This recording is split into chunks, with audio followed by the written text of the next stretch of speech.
চলো আজকে আমি মিনি কিচেনে বানিয়ে নিলাম রসবড়া। তার জন্য আমি কি নিয়েছি, প্রথমে বিউলির ডালটাকে ভিজিয়ে নিয়েছি, ভালো করে ধুয়ে ভিজিয়ে রেখে দিয়েছি অন্তত ঘন্টা 3-4। এটা রাত্রে ভিজিয়ে রাখলে ভালো হতো, কিন্তু সে আর হয়নি। আমি সকালেই ভিজিয়ে রেখেছি। 3-4 ঘন্টা ভেজানোর পরে আমি তারপর এটাকে বেটে নিয়েছি। তো দেখো আমার বিউলির ডালটা কিন্তু ভেজানো হয়ে গেছে। এইবার আমি এগুলোকে বেটে নেবার পালা। তো আমি বিউলির ডালগুলোকে আস্তে আস্তে বেটে নেব আমার পাথর বাটিতে।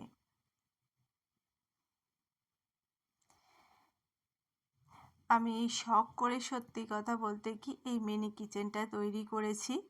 মাঝখানে ঠিকমতো রিসেট করতে পারছিলাম না বলে আমি মিনি কিচেনটা দিচ্ছিলাম না। এখন আমি ফাইনালি কিন্তু মিনি কিচেনটা সেট আপ করে নিয়েছি। আর তোমাদের এত ভালোবাসা পেয়েছি যে কি বলবো, মিনি কিচেনটাকে তোমরা খুব ভালোবাসা দিয়েছো। তো সেই জন্যে ভাবছি যে মিনি কিচেনের ভিডিওই তোমাদের সঙ্গে শেয়ার করব। খুব ভালো করে আমি ডালটা ফেটিয়ে নিচ্ছি, একটু নুন অ্যাড করে নিয়েছিলাম। এইবারে একটা বাটিতে জল রেখে দেখে নিলাম যেটা ভাসছে কিনা। দেখো ভাসছে, তার মানে কি আমার কিন্তু ডাল যে ফেটালাম ডালটা, সেটা খুব ভালো করে ফেটে গেছে। এরপরে আমি এগুলোকে ভেজে নেব। তো প্রথমে কড়াইতে তেল দিয়ে নিয়ে এবারে এই রসবড়াগুলোকে আস্তে আস্তে আমি ভালো করে ভেজে নেব।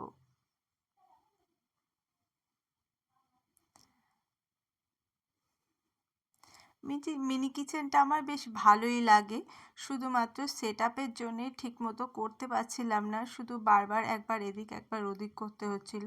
তো ফাইনালি আমি সেট আপটা করেছি। তো এভাবে আমি সমস্ত বড়াগুলোকে ভেজে নিচ্ছি।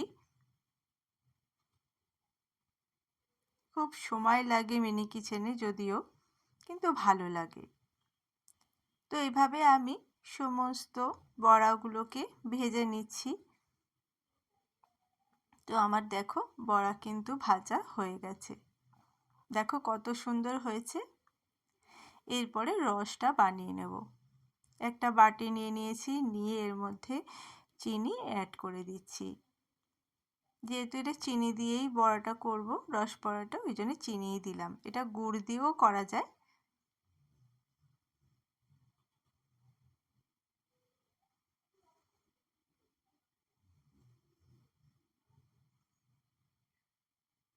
একটুখানি এলাচ অ্যাড করে দিলাম। তোমরা অবশ্যই জানিও যে আমার মিনি কিচেনটা তোমাদের কেমন লাগলো আর এই রান্নাগুলো কেমন লাগছে। তো আমার রসটা রেডি হয়ে গেছে। এবার এক এক করে আমি বড়াগুলো দিয়ে দিলাম রসের মধ্যে।